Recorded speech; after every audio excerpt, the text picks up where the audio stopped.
Hi friend, David Henry here from Learn Stage Lighting. Here on YouTube, it's laser month and we're getting near the end, but today I want to talk about how you take your laser and make it look great. I've got 4 tips today to really help you get the most out of a laser in your show. If you're digging this and you're digging what we're doing here on Laser Month, be sure to subscribe here so you get every video from us and you don't miss a thing. Awesome. Now that we've done that, let's talk about this. So ultimately, when you have a laser show, you have a laser in your show or in your church service, you want to make it look as vibrant as possible. Okay? Now, this isn't always the case, and I understand that not every show or service that uses a laser, and not every moment in the show or service, is going to have the laser at full brightness. The design in a lot of shows is not like it used to be. The show's not all about the laser. There's other lighting and visual elements that are part of the show. And I understand that. And so I'm making this video and letting you know these 4 things to look out for to make your laser appear the brightest, with the full understanding that every show is a bit of give and take. You may not use all 4 of these tips in every show because the goals are different as to the role that the laser plays in it, right? It's like when I was a kid, I was fortunate enough to see a couple different laser shows. And usually, and of course this is something to do with old lasers, they weren't as bright as what we have today, but usually a laser show like this would happen in pitch blackness, or as dark as the venue could get it, to make the laser look as bright as possible. Okay? And that's the first way that we can make lasers look their absolute best, is to get the space nice and dark, control that ambient light. Because at the end of the day, it's just like lighting. Contrast matters. And the area behind the laser beam, in the case of a beam show, what you see when you look at the laser, what's behind it, getting that nice and dark is definitely important to making that laser look vibrant. Okay? And getting the area anywhere else on stage is just, that light is always affecting the rest of the room, whether you believe it or not. And the darker you get the space, the brighter the laser's going to look. Number 2. Fog and haze. Okay? Fog and haze really matter when it comes to a laser.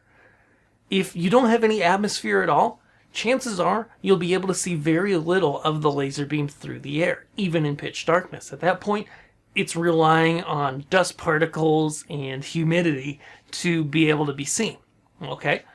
Get some haze in the air, things are looking a bit better. The thicker the atmosphere, until it blocks the beam, the better it's going to make the laser look. And of course, I could say you can't go too thick, but you can. But as long as you can see through the fog or haze, it's thicker is always going to help you see the beam better. Number 3, we got to talk about the angle to the viewer and the color of the laser. Okay? Now, one thing I've noticed when working with lasers and seeing them in shows is most often they're at an angle, if you want to see the beams and optimize for a beam type show, they're at an angle that is opposite of the viewer's eyes, whoever's in the audience. It's generally pretty perpendicular. And from what I've noticed, that generally makes it look the best. It's just like lighting. When it's perpendicular to our eyes or coming from a different direction, not the same direction as our eyes, then it just generally looks better. I think it's somewhat of a psychological thing. Like if I take this laser and the safety cover's on it and it's powered off, and I shoot it straight from here towards where I'm looking, it's only going to look so bright, okay? If I have it at the back of stage and I look at it from this direction, it's going to look a lot brighter, okay? Laser color is another thing that really matters. When it comes to lasers, green looks the brightest. That's probably why in my childhood, and maybe yours too, you saw green laser shows, or often if people had laser pointers, they were green. Visually, it looks the brightest to our eyes. Now, often with RGB lasers, the manufacturers will balance things out a little bit. The green will be a less powerful laser, and the red and blue will be brighter. Okay, but keep that in mind that some colors appear brighter than others, especially green. And last but not least, we got to talk about your zoom versus scan rate. A lot of modern lasers are able to zoom, and you're able to make the image quite wide. But as you start to shoot that over a long distance, and that image gets very large on the surface or the air where you're shooting it, you're going to start to see flickering in that laser. Because visually, the laser is a single point, and it moves around to make that image that you desire.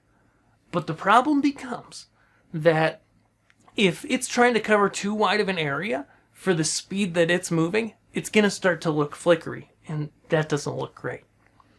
I hope you've enjoyed these quick tips on making your laser look best.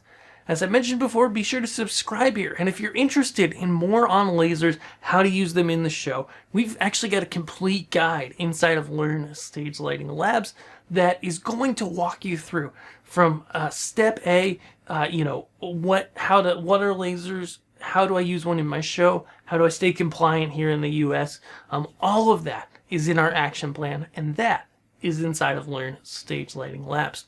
So if you're interested in that, check out Learn Stage Lighting Labs here. Be sure to subscribe, and we'll see you in our next video here on YouTube.